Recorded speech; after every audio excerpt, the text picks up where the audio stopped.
Թաթև պահանջն ընդհանուր առմամբ հասկանալի է,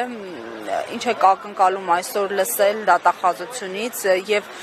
ինչ արդյունք ունեցավ նախորդ անգամ այստեղ գրված կարծեմ ասացին նամակ է գրվել փոխանցվել, ինչ հետևանք արդյունք ունեցավ։ Նախ սկզբից գալով ուզում եմ ասեմ, որ մանավանդ այս ակցիայի շրջանակներում հանդես եմ գալիս ոչ միայն Արսեն Ղուկասյանի պաշտպանը, այլ նաև Արսեն Ղուկասյանի բախտակից ընկեր ու անհետ կորած մարդու հարազատ, որի համար պահանջը, այսինքն իշխանություններից նույնն է։ Ու այս իմ համար Արսեն Ղուկասյանի ազատությունը եւ Արսեն Ղուկասյանի համար արդարություն պահանջելը նաև իմ անձնական հարցն են համարում։ Ինչ ակնկալիքներ ունեմ,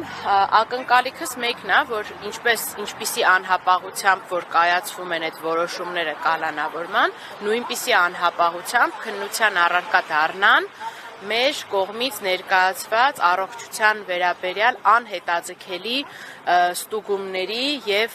հաշվի առնելու հանգամանքը եւ անհապաղ ազատ արձակելու, որովհետեւ երբ որ իրանց է պետք, երբ որ դատախազությանն է պետք, այդ անհապաղ որոշումները անհապաղ կյանքի են կոչվում, բայց երբ որ կա մարդու կյանքին վտանգ սպառնալու ռիսկ, այս պարագայում այդ անհապաղությունը ոնց որ հապաղում են, էլի ներկայացնելուց։ Մենք ուրեմն եւ ծնողներն են ներկայացնում, ավելի ճիշտ ոչ միայն ծնողներն են ներկայացրել, այլ հենց Արսեն Ղուկասյանին հարցաքննությունը ավարտելուն պես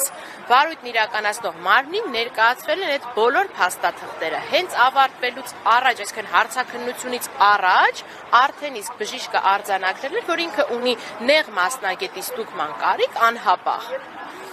որպեսզի հասկանանք այդ սրտի սարքը աշխատում է, թե չի աշխատում։ Երկրորդ անգամ էլի բարձր ճնշում արձանագրելով, էլի արձանագրվել է հոսպիտալացման անհրաժեշտությունը, որը չի ապահովի, առ այս պահը չի ապահովում։ Ամեն վայրկյանը, երբ որ վարույթն իրականացնող մարմինը ունենալով այդ բժշկի զեկույցը իր մոտ չի ապահովում իր պատշաճ բուժօգնության ապահովումը, ինքը շարունակում է խոշտանգել Արսեն Ղուկասյանին եւ անմիջական ռիսկի տակ պահել իր կյանքը։ Սողան, այս պահի դրությամբ Արսեն Ղուկասյանի վիճակից ինչ տեղեկություն եք, վերջին անգամ երբ եք հանդիպել, զրուցել, խոսել եւ տեղյակ եմ, որ ՄԻՊ ներկայացուցիչներն են այնտեղ եղել, առանձնազրույց են ունեցել,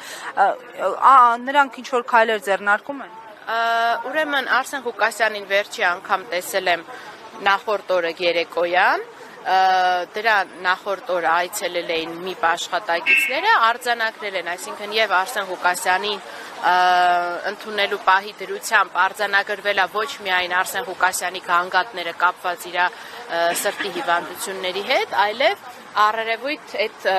խոշտանգման հետքերը, ինչի մասին եւ որ վկայում են, որ այդ քաշքշուկի արդյունքում, այսինքն այնպես չի Արսեն Ղուկասյանին ընդհանրապես հարվածներ հասնելու մեղադրանքներ չկան, իսկ Արսեն Ղուկասյանի վրա կան բռնության հետքեր։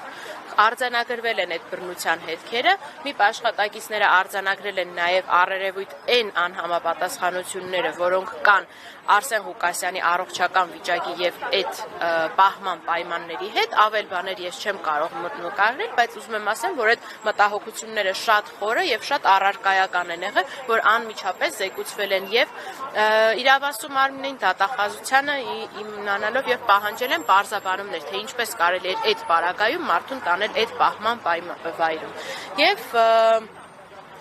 ես տեղյակ չեմ, ես գիտեմ երեք մամուլից տեղեկացա, որ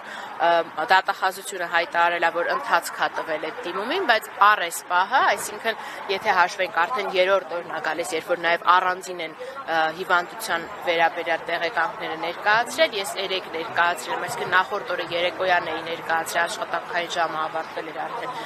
Շուրջ 24 ժամից ավել է